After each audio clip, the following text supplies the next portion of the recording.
Amém. Bom dia. Vamos iniciar a palavra do Senhor, Efésios capítulo 4. Você que está nos assistindo, versículo 17.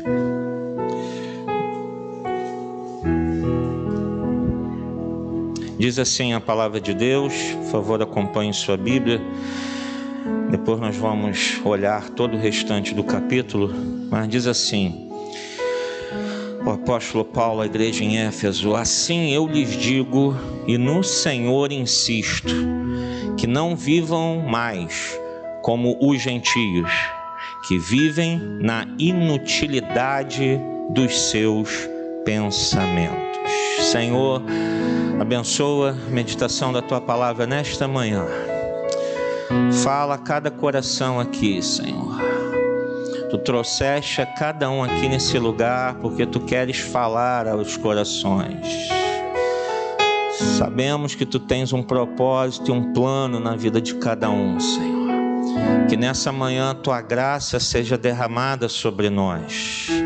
Tua misericórdia seja derramada sobre nós, porque estamos aqui pobres pecadores que precisam de Ti, que carecem de Ti, que não podemos, Senhor, viver sem Ti. Precisamos da Tua presença, da Tua palavra, num mundo tão caótico como o de hoje, num mundo sem direção, sem rumo. Ó Deus, nós precisamos da Tua orientação, ó Deus, da Tua direção, da Tua instrução à nossa vida.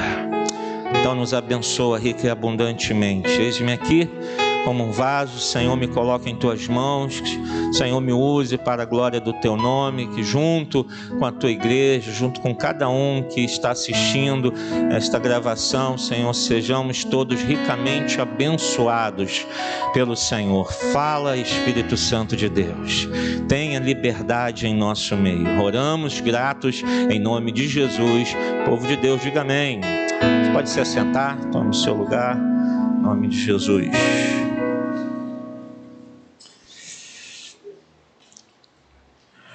Hoje é Dia das Mães, né? Se comemora o Dia das Mães. A gente faz sempre o mesmo discurso, mas nunca é demais lembrar, né, que Dia das Mães é todo dia, amém? Que a gente sabe que essa data é uma data comercial, foi criada mais para homenagear as mães, mas na verdade, né, vai lá, compra um presentinho para sua mãe, né, leva lá no restaurante, né, tudo é comércio, né, a gente sabe disso, mas também a gente não vai deixar de fazer essa justa homenagem a todas as mulheres que são mães e têm essa dádiva, né, esse dom. Mas nessa manhã eu quero acompanhar junto com você o que Paulo ensina aos Efésios, e ele não fala sobre as mães, ele não fala sobre os pais. O título que a Sociedade Bíblica botou aqui, não sei se está assim, né, na sua Bíblia, antes do versículo 17, é o procedimento dos filhos da luz. Então quero falar aos filhos de Deus, aqueles que entregaram sua vida a Jesus, que o têm como Senhor e Salvador de sua vida e têm um compromisso com Cristo de segui-lo, de servi-lo e adorá-lo dia a dia. Você que deixou de ser apenas uma criatura de Deus, que criaturas de Deus estão sobre toda a terra, não só os humanos, mas animais, são criaturas de Deus. Deus criou todas as coisas, mas para ser filho de Deus, existe aí uma máxima, um ditado popular, diz: todos são filhos de Deus. Isso é mentira, isso não é bíblico. Todos não são filhos de Deus, porque a Bíblia me diz que para ser filho de Deus, eu tenho que reconhecer a minha condição de pecador, eu tenho que me arrepender dos meus pecados, eu tenho que reconhecer Cristo como Senhor e Salvador, como aquele que deu a sua vida na cruz em meu lugar, e tenho que colocá-lo na minha vida para reinar, para governar a minha vida, o meu coração, e passar a ter o que Paulo vai dizer à igreja em Éfeso: procedimento de um filho da luz, de um filho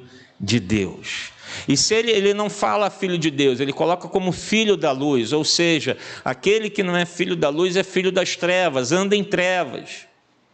Os versos 17 e 19, eu peço que, por favor, agora nós vamos andar pelo texto. Esse primeiro trecho diz: assim eu lhes digo, e no Senhor insisto, que não vivam mais como os gentios, que vivem na inutilidade dos seus pensamentos. Eles estão obscurecidos no entendimento e separados da vida de Deus por causa da ignorância, aqui ignorância no sentido de falta de entendimento, de conhecimento, em que estão, devido ao endurecimento do seu coração, tendo perdido toda a sensibilidade. Eles se entregaram à depravação, cometendo com avidez toda espécie de impureza. Amados, o crente, o filho da luz, o filho de Deus, aquele que tem um compromisso com o Senhor, ele precisa ter um modo de vida diferente do mundo. A nossa vida não acompanha os padrões deste mundo. A nossa vida precisa ser diferenciada. E quando eu falo isso, não é porque, e alguns logo querem levar para o lado, tá vendo, o crente se acha melhor do que os outros, se acha mais santo. Não. Primeiro porque há uma ordenança. Eu preciso ter um modo de vida diferente. As pessoas têm que olhar para nós como igreja e ver um modo de vida diferente. Não verão perfeição em nós, porque todos nós aqui somos falhos e pecadores, amém? Todos nós. Não verão perfeição em nós. Somos pessoas falhas, somos pessoas imperfeitas. Mas isso não é desculpa para viver uma vida diferente do padrão bíblico. O que Paulo está falando, olha, existe um padrão, existe um modo de vida que Deus espera de sua igreja, de seus filhos, e esse padrão precisa ser seguido. Esse padrão precisa ser aplicado à vida de vocês.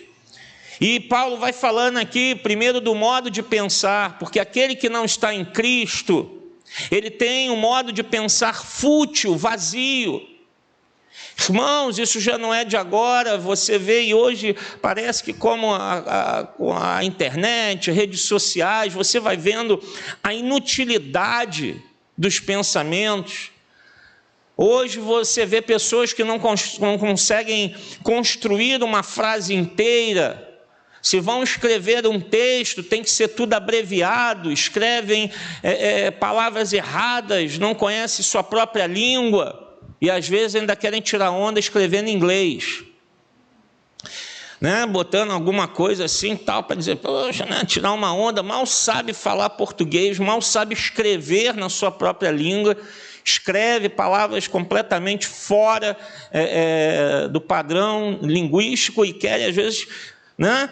E você vai ler, às vezes, certas coisas e fala, meu Deus, um pensamento do dia, e você vai ver que não tem pensamento nenhum ali, uma coisa vazia, uma coisa sem sentido. As pessoas, que coisa linda, que coisa inspiradora, e você para ler e vê, meu Deus, não tem nada aí, porque o mundo sem Deus, ele vive um modo de pensar inútil, vazio, fútil.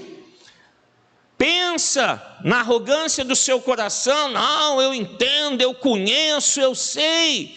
Mas, irmãos, a verdade é que nós só passamos a conhecer e entender muitas coisas quando o Espírito Santo entra na nossa vida. Quando a gente começa a conhecer a verdade da palavra de Deus, aí que a gente começa a ver o quão distante nós estamos do Senhor. O quanto os nossos pensamentos sem Deus não têm sentido algum.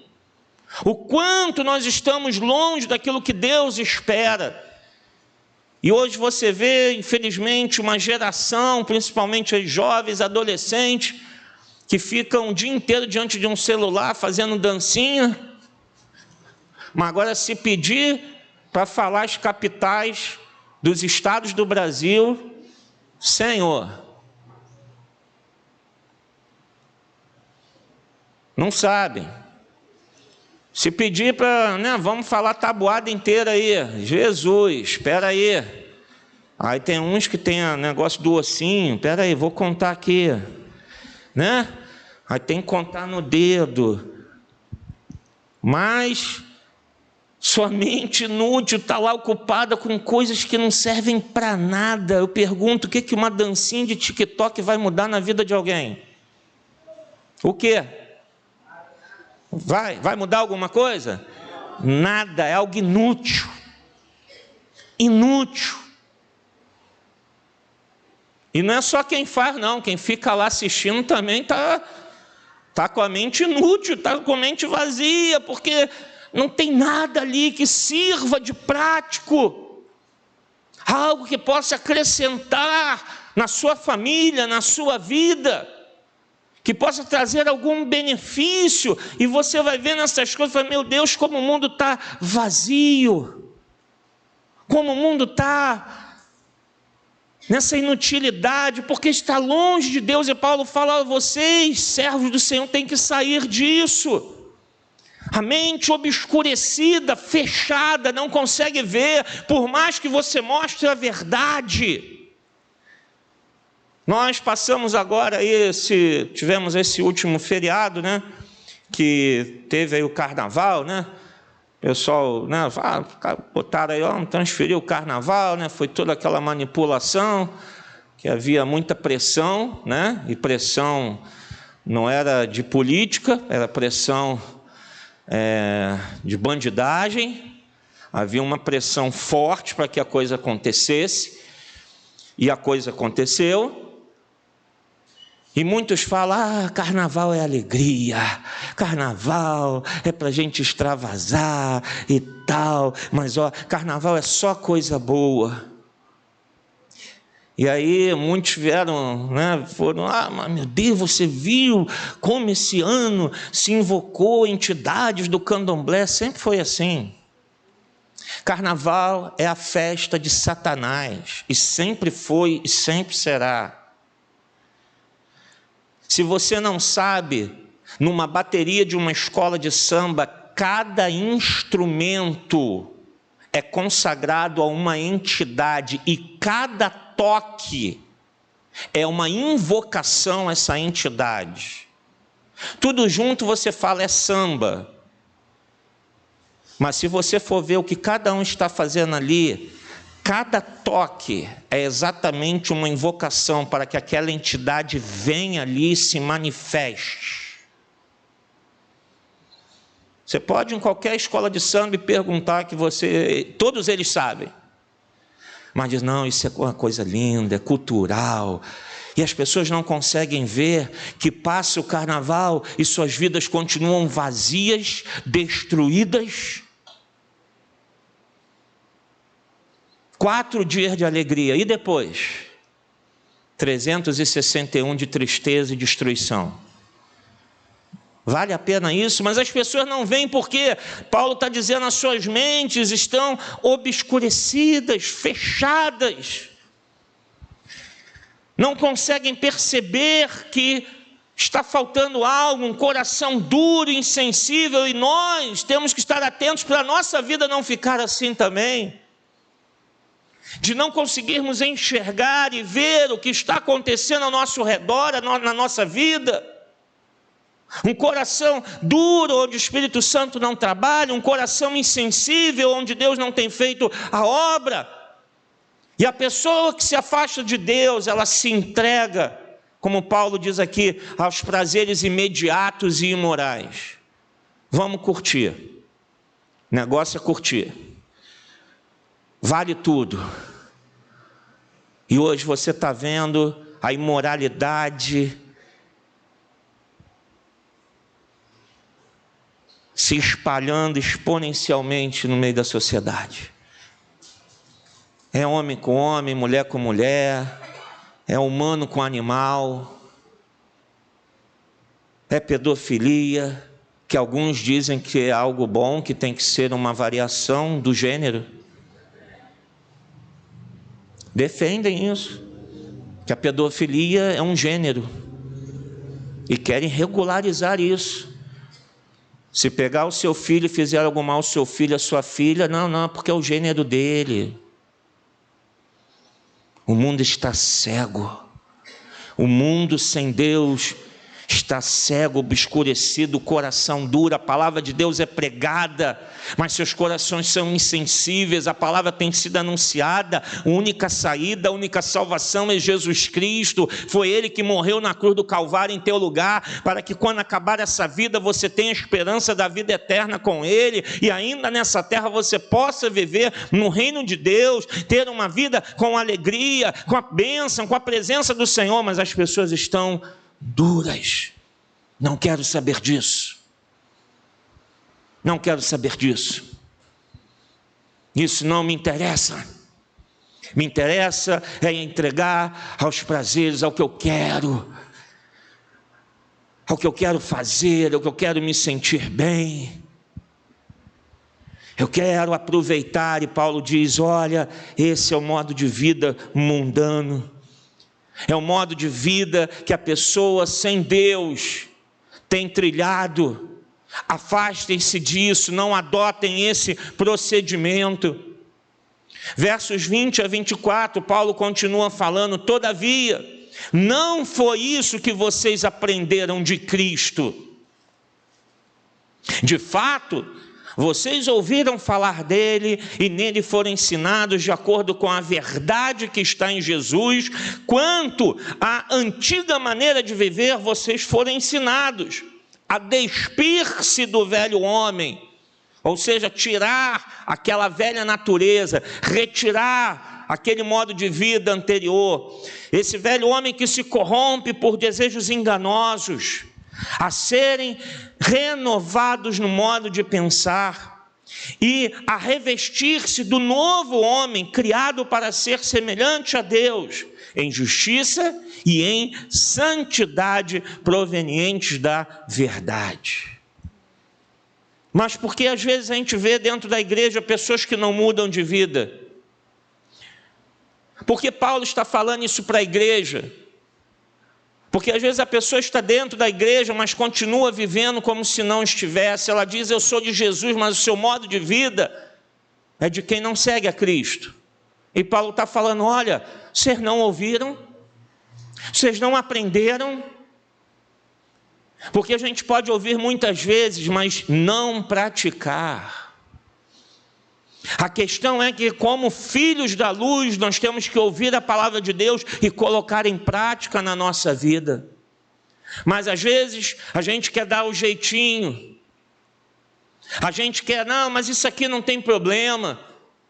E aí você vê que o crente lá no dia de carnaval está lá assistindo desfile.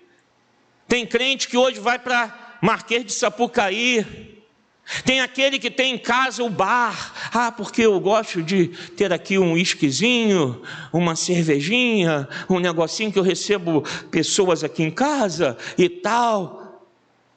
Vão criando exceções na sua vida, e Paulo diz, vocês não ouviram que esses procedimentos são procedimentos de filhos das trevas? E que vocês têm que abandonar isso, e se vocês não abandonaram, é porque vocês estão ouvindo e não praticando. Vocês não estão colocando em prática. Vocês estão vivendo um modo totalmente diferente nos negócios. Vocês querem fazer tudo do jeitinho, tudo na mentira.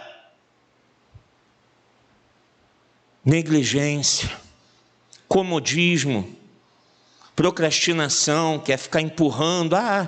Depois, né?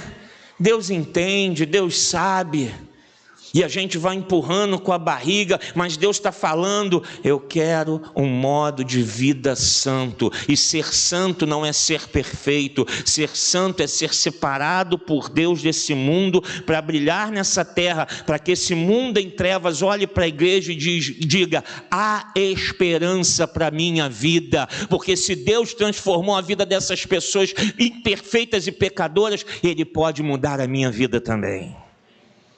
Para isso serve a igreja.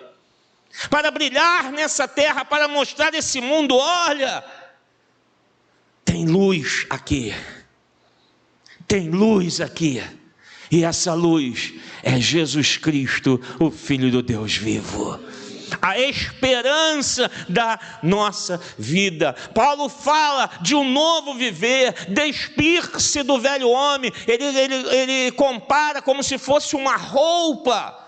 Tire essa roupa de uma velha natureza, de um velho comportamento, arranque essa roupagem de um modo de vida que você tinha antes de estar na presença de Deus, e se revista. Coloque agora a nova roupa. Eu sou um filho da luz, eu sou um servo, uma serva do Deus vivo e verdadeiro, eu sou a igreja de Jesus Cristo. Nós temos um compromisso, irmãos: viver uma nova vida em Jesus, um novo viver.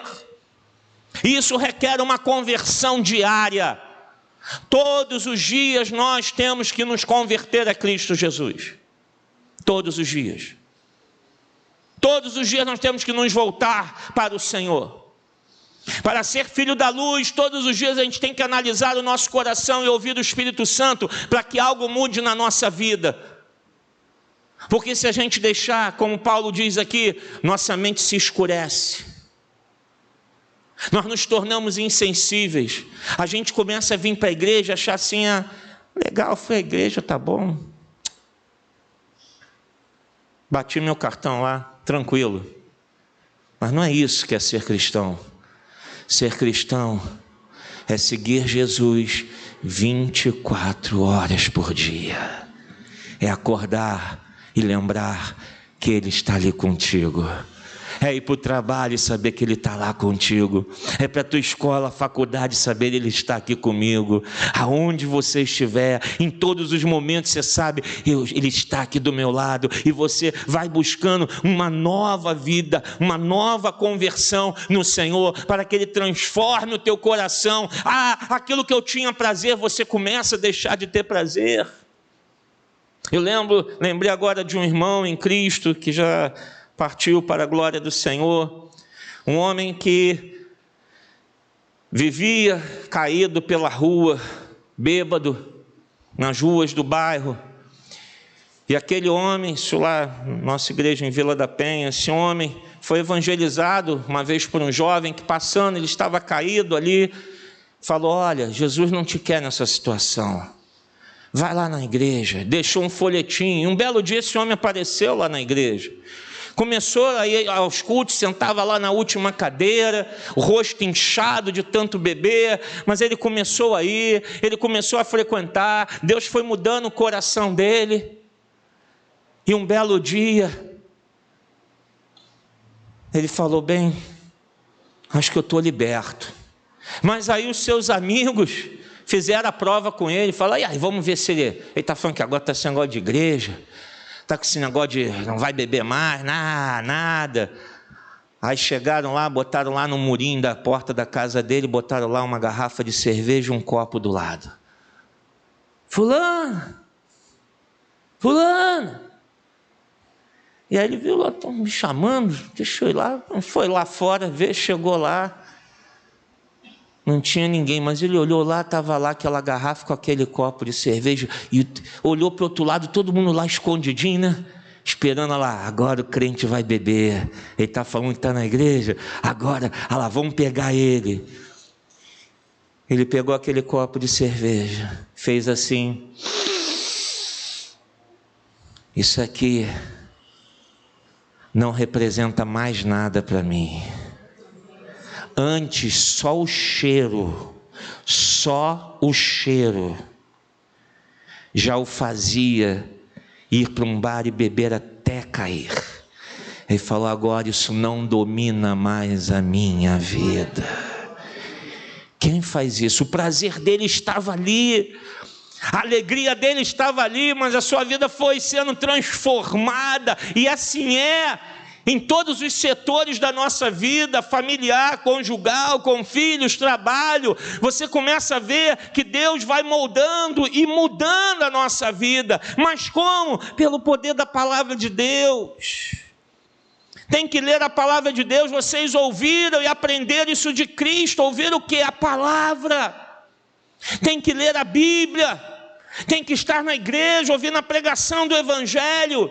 Porque é a palavra de Deus que vai transformando o nosso coração, porque nós não temos o poder de mudar a nossa vida. O único que tem todo o poder e autoridade é Jesus Cristo, o Senhor, o Filho do Deus vivo. Só o Espírito Santo pode transformar o coração humano, pode abrir os olhos, pode tirar essas vendas, tirar essa escuridão do pensamento, essa inutilidade dos pensamentos em que às vezes a gente está vivendo. E Ele mostra: olha, não é isso que eu tenho para você, eu tenho algo muito maior, eu tenho algo muito melhor. E eu digo a você nessa manhã que a vida com Jesus é a melhor vida que existe. É a melhor. Esse povo não sabe o que está perdendo, a gente está aqui curtindo. Eu digo, eles é que não sabem o que estão perdendo. Porque eu não estou aqui curtindo não, eu estou aqui sendo abençoado pelo meu Deus. Eu tenho felicidade, eu tenho alegria que não depende de circunstâncias. Eu consigo perdoar aquele que me ofende. Como essas coisas acontecem? Não é por mim, mas é pela graça e pela misericórdia de Deus. É porque o Espírito Santo produz um novo nascimento, uma nova vida em nós. Mas então, pastor, o que tem que mudar? E aí Paulo vai falar sobre coisas críticas. Vamos lá? Versículo 25. O que tem que mudar? Primeiro, portanto, cada um de vocês deve abandonar a mentira e falará ao seu próximo, pois todos somos membros de um mesmo corpo. Primeira coisa que Paulo vai falar é que tem que abandonar a mentira. A palavra de Deus nos diz que Satanás é o pai da mentira. E aquela coisa de conta uma mentirinha aqui, conta uma mentirinha ali, dá um jeitinho aqui, fala uma coisinha lá. A sua vida está sendo destruída, está sendo governada por Satanás. Tem que afastar toda mentira. Mas se eu falar a verdade eu vou perder.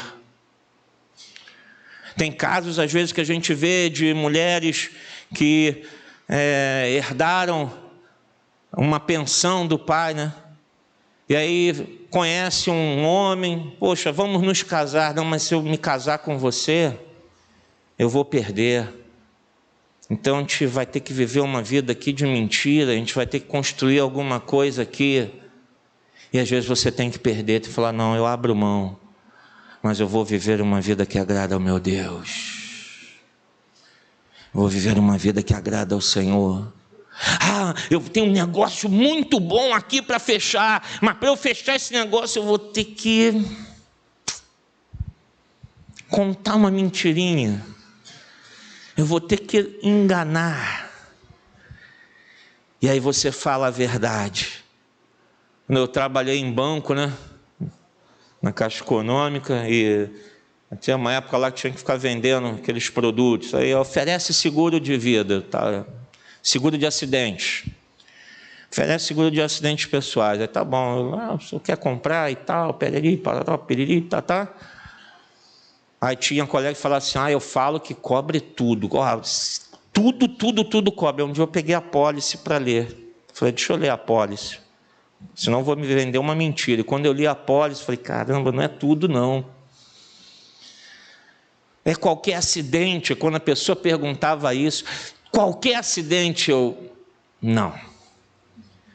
Eu já pedi lá, senhor, que ela não pergunte mais nada. Que eu não vou mentir, né? Senhor, chega. Aí quando a pessoa perguntava, né? Mas se eu for atropelado, cobre? Não. Tá bom por aí não, tá, chega, né? Então, que tipo de acidente cobre? Me diz aí, o que realmente cobre? Quando eu não tinha saída, eu tinha que falar. O seguro cobre se você ficar numa cama vegetando para sempre. Aí você vai receber o seguro. Então não quero não. Mas eu tinha que falar a verdade. Às vezes a gente vai perder. Mas é melhor perder nesse mundo do que perder na vida eterna. É melhor você perder um negócio. É melhor você perder uma venda. É melhor você perder algo nessa terra do que perder com Deus. Mas a mentira também está na hipocrisia. A mentira também está no engano, na falsidade. Nós temos que deixar a falsidade de lado, a hipocrisia de lado. E às vezes está tratando uma pessoa bem só porque você tem interesse, isso é falsidade. Você fala algo para alguém só para agradar, você é um hipócrita. Você diz para a pessoa que ela tem que mudar, você tem que mudar isso e mudar aquilo, você é isso, você é aquilo, mas você mesmo faz as mesmas coisas. E isso que Jesus tanto combateu nos religiosos da época. Vocês ensinam tantas coisas ao povo, mas vocês mesmos não vivem isso. Então não adianta a gente querer cobrar do próximo se a gente não vive. Primeiro a gente tem que viver para poder falar: irmão, eu estou aqui para estender a mão e te ajudar, porque se eu conseguir, você também vai, porque nós temos o Espírito Santo de Deus. Agora o hipócrita, ele mente se colocando como: eu sou muito bom, eu sou santo, eu sou perfeito, eu e tal, né? E você é um pecador. Não, irmãos, todos nós aqui somos pecadores aos olhos de Deus. Não tem nem melhor nem pior, todos somos iguais. Sem Jesus, todos nós vamos para o inferno. Todos. Abandonem a mentira. Abandone a mentira. Para de ficar dando jeitinho nas coisas, mentindo para os outros. Para de ficar dando desculpa. Aquela coisa de que atende o telefone, diz que eu não estou. Bateu ali na minha porta, fala que eu não estou em casa, fala que eu não estou em casa. Não, fale a verdade, vai lá e fala que eu estou aqui, mas só que eu agora não posso atender. Que depois eu procuro, depois eu retorno a ligação. Ao invés de ficar falando mentira, afaste a mentira da sua vida. Amém, filhos da luz? Amém. 26 e 27. Quando vocês ficarem irados, não. Quando vocês ficarem irados, não. Apaziguem a sua ira antes que o sol se ponha. E não deem lugar ao diabo. Ira é pecado? Não. Senão você está falando que Jesus foi um pecador. Jesus se irou várias vezes. Paulo está falando aqui que a ira é pecado? Não. Irai-vos, porque é um sentimento humano. Quem é ser humano aí, diga amém, por favor. Amém. Você é um ser humano, carne e osso? Tem sentimentos. A gente não se ira, a gente fica chateado com algumas coisas, a gente se aborrece, mas Paulo fala: tudo bem, você pode até ter aí a ira pode vir ao teu coração, mas o problema é os desdobramentos dessa ira, o que vai vir depois dessa ira. Porque se você sentiu e refreou e parou ali, opa, chega, tá bom, para. Mas se você leva adiante, aí é que vem o pecado. Porque eu me iro e aí eu quero xingar. Seu filho de uma boa mãe,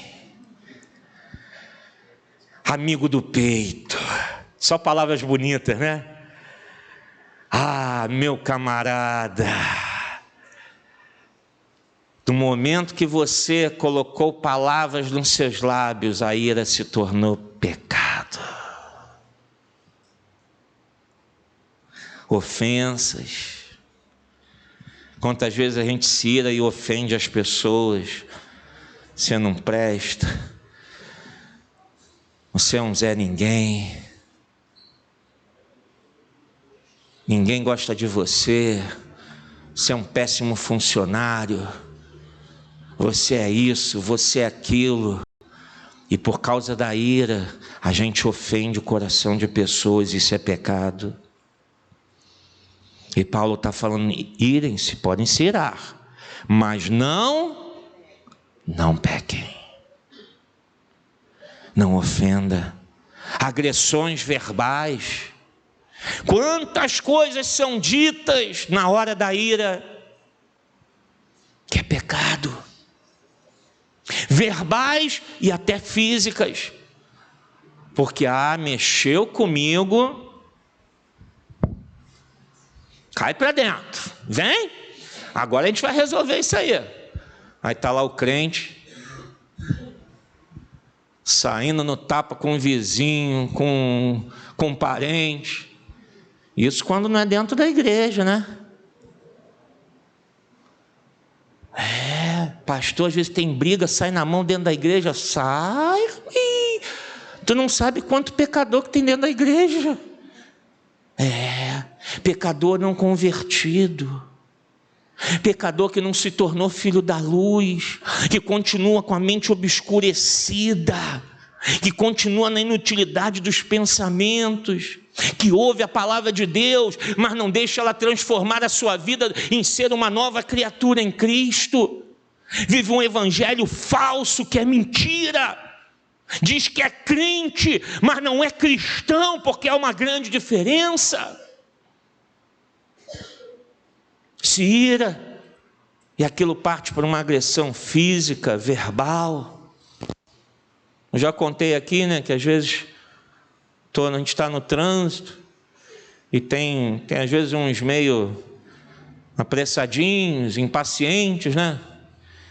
E às vezes cola do lado do meu carro e começa a homenagear minha santa mãe. E aí a Kátia está no carona, ela olha, eu nem olho. Pode falar o que nem olho, continuo na minha lá, né? E ela fala, ele está falando da sua mãe. Aí deixa ele. Aí nem conhece ela. E ela também não é nada disso que ele está falando, então não quero nem saber, deixa lá, o vidro está fechado, deixa ele lá falar o que ele quiser, vai embora. Aí quando ele passa, vai na santa paz do Senhor. Senhor, guarda esse homem, transforma esse coração. Mas tem hora que dá vontade de sair do carro e agarrar no pescoço, né, irmãos? A gente se ira. Quem aqui não se ira no trânsito, né? A gente que dirige. Tem hora que dá vontade, né? Seu filho do capeta. Meu Deus do céu, né? De falar, Jesus, Senhor, limpa o meu coração. Eu perdoo em nome de Jesus, eu perdoo, Senhor. Está liberado. Aí vem aquela paz. E ele vai embora com o coração todo sujo.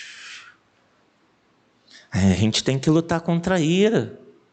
Paulo diz, vocês podem se irar, a ira pode bater no coração, mas cuidado, vingança, deixa ele comigo, deixa ela comigo, ela vai ver só, eu vou retaliar, eu vou devolver, Vingança é um prato que se come, deixa comigo. Paulo diz, isso é pecado. Você se irou contra a pessoa, mas não se vingue. Não faça retaliação. A palavra de Deus diz que a vingança pertence porque Ele é o único justo e reto para julgar. Nós somos falhos. A nossa justiça não serve para nada. O que a gente acha que é certo é errado, o que a gente acha que é errado às vezes é o certo. O único que sabe e conhece todas as coisas é Deus. Então, se nós somos injustiçados, Senhor, está em tuas mãos. Está em tuas mãos. Ah, irmãos, esteve aqui uma vez, né? A gente fazendo obra aqui no início, né? Aí teve uma vizinha, né? Aqui da rua. Não vou falar em detalhes, né? Que aí ela estava vendendo coco. E aí ela, tadinha, pegou a pobre da Madalena para chorar, né? A Madalena é a assistente social do bairro, né? Aí todo mundo falar com a Madalena, né? Dona Madalena, a Madalena resolve tudo do bairro. Antiga, né? Todo mundo conhece. Foi lá, Madalena. Dona Madalena. Estava eu vendendo ali os meus cocos, coco verde, tá, gente? Coco lá, fechadinho. Vendendo os meus cocos, e eis que... Claro que estou fazendo um discurso bonito, né? Que é para comover o coração da Dona Madalena, né? E eis que o pastor da sua igreja está fazendo obra. E a poeira da obra estragou os meus cocos. Aí a Madalena, coitada, com seu bom coração, foi lá, não, quanto que são os cocos? Eu compro os cocos estragados. Aí eu falei, ela veio me contar, eu falei, Madalena, nunca mais faça isso, porque isso é mentira. Eu falei, Senhor, essa pessoa está querendo, né, cutucar a igreja, atrapalhar, perturbar. Senhor, entrega em tuas mãos. Falei, Madalena, vamos deixar, né? A gente comeu, vamos deixar, vamos falar mais nada. Deixa nas mãos do Senhor, vamos orar. Isso, pastor, vamos orar. E oramos. Ela não vende mais coco, ela não vende mais bala, ela não vende mais nada. Última notícia que eu soube, estava numa cama quase que inválida, mal se vê o rosto dela. Porque não sou eu que vou me vingar. E eu não me alegro com isso também, pastor, o senhor ficou feliz? Não, eu falo, meu Deus, tem misericórdia. Ainda orei, quando eu soube, eu falei, Senhor, tem misericórdia. Essa mulher é cega, ela não sabe que está tocando na tua igreja, Senhor, tem misericórdia, não pesa a mão sobre nós, oramos. Graças a Deus ela está viva, mas paga preço. Então não é a gente que tem que fazer. Não é a gente que tem que ir lá, não, irai-vos, mas não pequem, não carregue ressentimento, fica carregando ressentimento no coração. Tem gente que vai fazer gabinete com pastor, leva uma listinha, né? Pastor, em 1983 eu tive um colega de trabalho e ele, sabe, me perseguiu até hoje, pastor. Olha, se eu encontro esse homem de novo. Aí depois, pastor, eu tive um colega, eu tive isso, um vizinho, e teve um parente que veio não sei de onde. O cara vai guardando coisa lá de trás, carregando a vida toda. O que a minha mãe fez, o que meu pai fez, o que fulano fez, e vai carregando. Querido, libere os ressentimentos do teu coração, seja livre para servir ao Senhor. Irai-vos, mas não pequeis, não deseje a morte.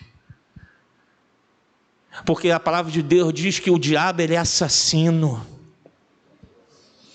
E quando a ira toma conta do nosso coração e a gente permite isso se eleva para a gente dizer, tomara que morra, né? No trânsito, olha para o carro assim, para aquele motorista, tomara que ele capote 20 vezes, que o carro fique todo retorcido, não consiga nem tirar o corpo dele lá de dentro. Tomara que aconteça alguma coisa bem grave. Você está desejando mal. Aí é o pecado. Irou-se, fala, Senhor, tira isso do meu coração agora. Eu perdoo em nome de Jesus, eu libero o perdão, Senhor. Mas não deixa que isso fique em meu coração. Não deixe que isso se abrigue em meu coração. Porque Paulo diz, não deem lugar ao diabo. É aí que Satanás entra. 28.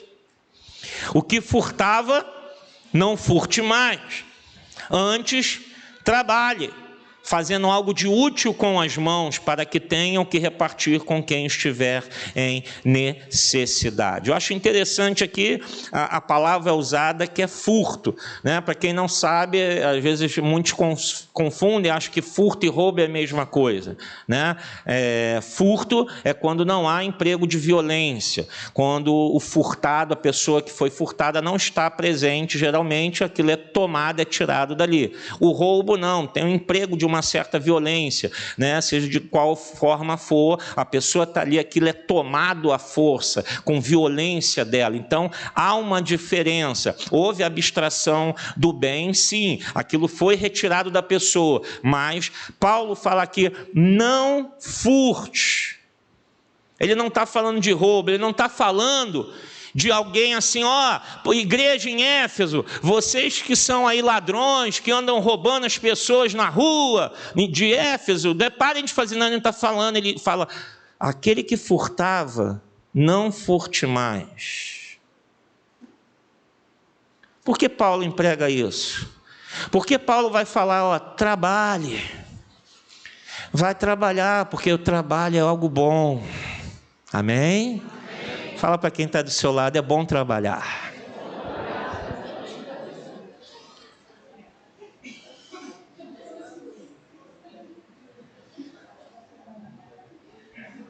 Você gostaria de ter uma pensão vitalícia para nunca mais trabalhar na vida? Vai se converter.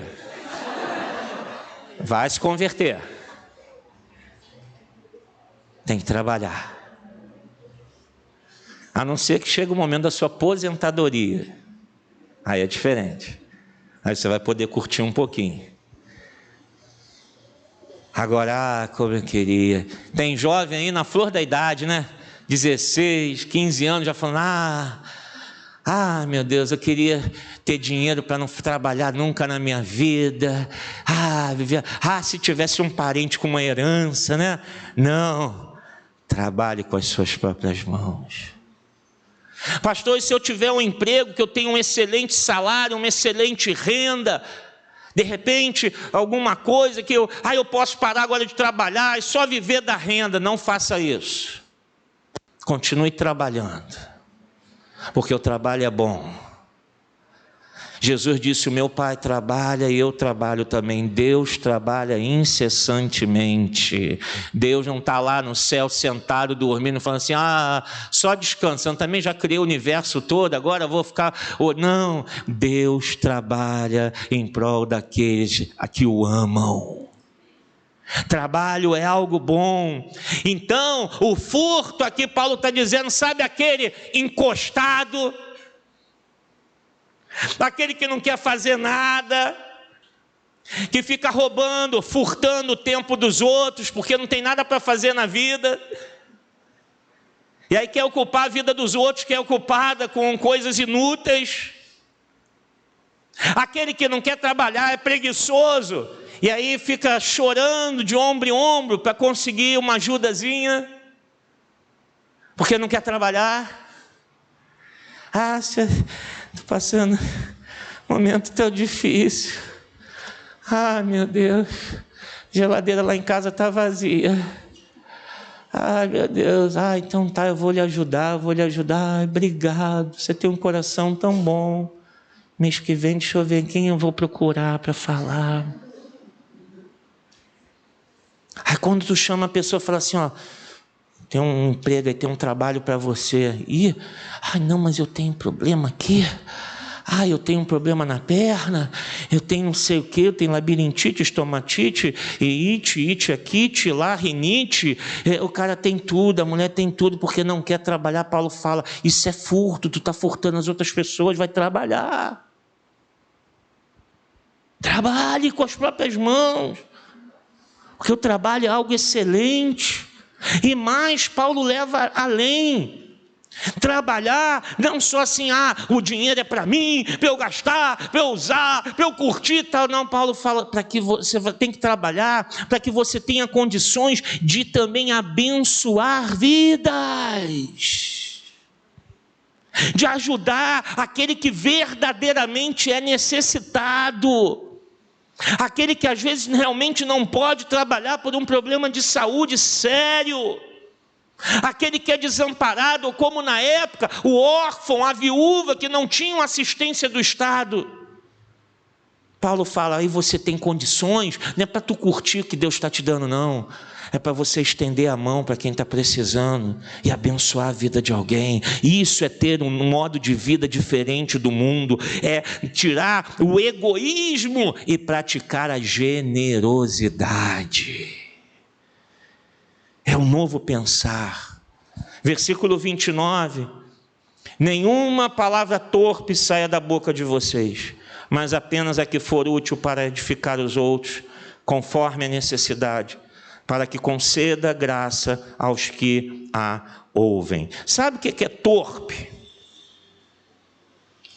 Torpe, eu vou ler para você o que é torpe. É desonesto, vergonhoso, nojento, indecente, infame, sujo, obsceno, imoral, tudo isso é torpe. Está tudo lá no dicionário, tá? Não estou inventando nada, não. Torpe é cruel, violento, agressivo. Torpe é bobagem, besteira, banalidade. Torpe é ser mal educado.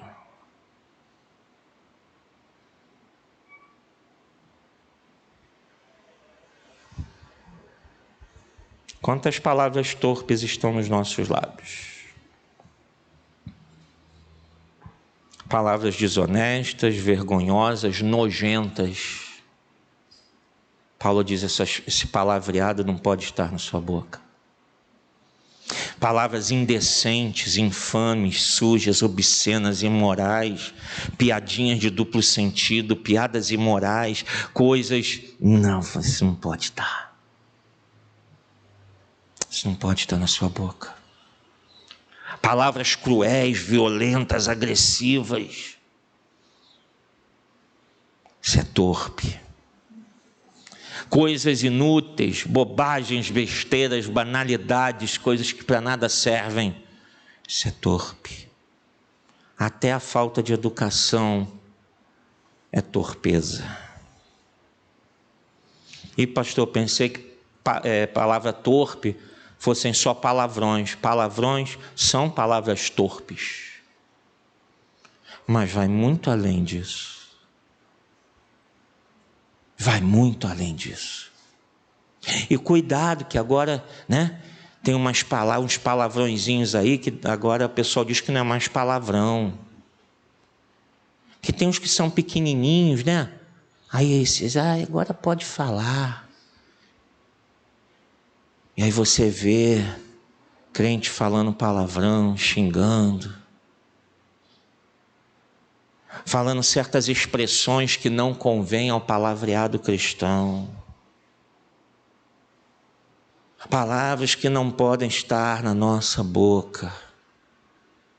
Se você quer saber se uma palavra é um palavrão ou não, uma palavra feia de se falar, observe se o seu pastor fala isso aqui na igreja. Ou então, pergunta à família do pastor se ele fala isso em casa.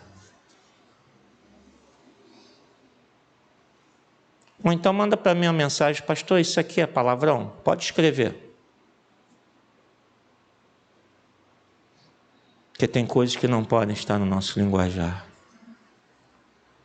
São coisas que não servem. Paulo diz que o que tem que estar na nossa boca tem que ser para dar graça, para edificar outras pessoas. Esse é a nova vida, é o novo viver, é o viver de um filho da luz, aquilo que é diferente dos filhos das trevas. E Paulo está dizendo, abandonem isso, abandonem isso.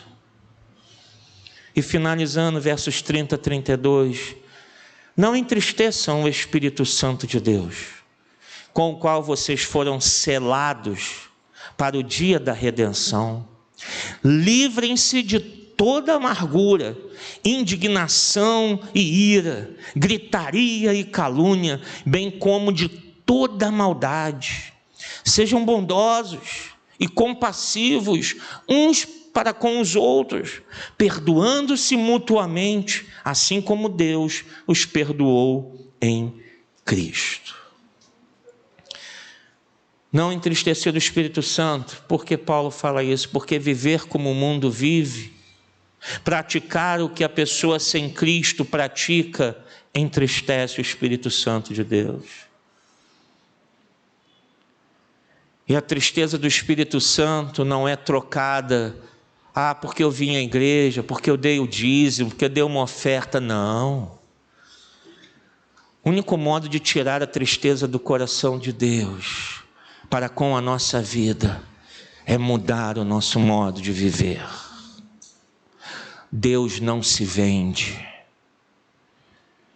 Deus não se vende. Deus não vende perdão. Ele dá gratuitamente em Cristo Jesus. Não entristeçam. Parem de viver essa vida. Livrem-se dessas condutas mundanas. Paulo está falando, livrem-se disso.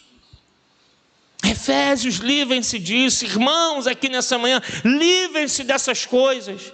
Tirem essas coisas da vida de vocês, porque senão vocês vão entristecer o Espírito Santo. Senão vocês não vão mostrar uma nova vida em Cristo Jesus. Então o que eu tenho que fazer? Paulo diz aqui, bondade, praticar o que é bom, compaixão para com as pessoas, perdão, o oposto do mundo. O mundo não tem bondade, é só maldade, irmãos. Quando a gente vê alguém fazendo uma coisa que é considerada boa, as pessoas até estranham. Olha, né? Uma vez aí fizeram um estardalhaço que um homem achou uma carteira de dinheiro com dólares, com não sei o que, e devolveu para o dono. Foi todo mundo entrevistar o homem. O mundo está tão acostumado com a maldade, com a falta de bondade, que quando alguém faz algo diferente, que isso? Eu já não contei aqui que uma vez eu fui pagar a conta na loteria, né? E aí a menina me deu o troco, aí eu conferi o troco na frente dela, tinha 10 centavos a mais. Eu fui, empurrei ele por baixo, aquele negócio, você me deu a mais.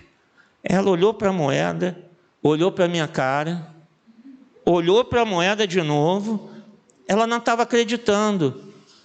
Ela olhou para mim, o senhor está devolvendo 10 centavos? Eu falei, sim, não é meu. Você me deu a mais, não é meu. Aí ela ficou meio assim, meio relutante de pegar a moeda, quase dizendo assim, meu senhor, leva a moeda, por favor, né? Eu falei, eu não vou levar, né? Aí saí e fui embora. Ela foi, não teve outro jeito, pegou a moeda, então deixou lá para o próximo, sei lá, não quero saber. Mas as pessoas ficam achando assim, gente, esse cara aí, acho que ele é maluco. Quando na verdade você está fazendo o que é o correto, o que é o certo. Então, nós temos que ser o oposto do mundo. Agir com a bondade, com compaixão, com perdão. Sabemos que o mundo está perdido, mas nós temos que amar essas pessoas e dizer, há salvação para a sua vida em Cristo Jesus, porque houve para mim e eu não sou melhor do que você. E nessa manhã eu digo a você que ainda não tem Cristo, não tem um compromisso com o Senhor, há salvação, há solução para a sua vida, porque Ele fez isso comigo e fez com quem mais? Fez com você também? Levante a sua mão e diga, Ele fez comigo também. E nós não somos melhores do que você, nós não somos mais especiais, não somos mais perfeitinhos, não, nós somos tão pecadores. Só tem um detalhe: a gente disse, Jesus, entra na minha vida, transforma a minha vida, me dá um novo viver, e todo dia a gente tem que pedir isso ao Senhor. E é isso que Paulo está dizendo, igreja, sejam filhos da luz. Que nesse dia das mães, você não só preste a homenagem a sua mãe, vó, ou alguém que você considera como mãe, mas que você homenageie o teu Pai Celestial que está nos céus, sendo um filho de Deus verdadeiro nessa terra.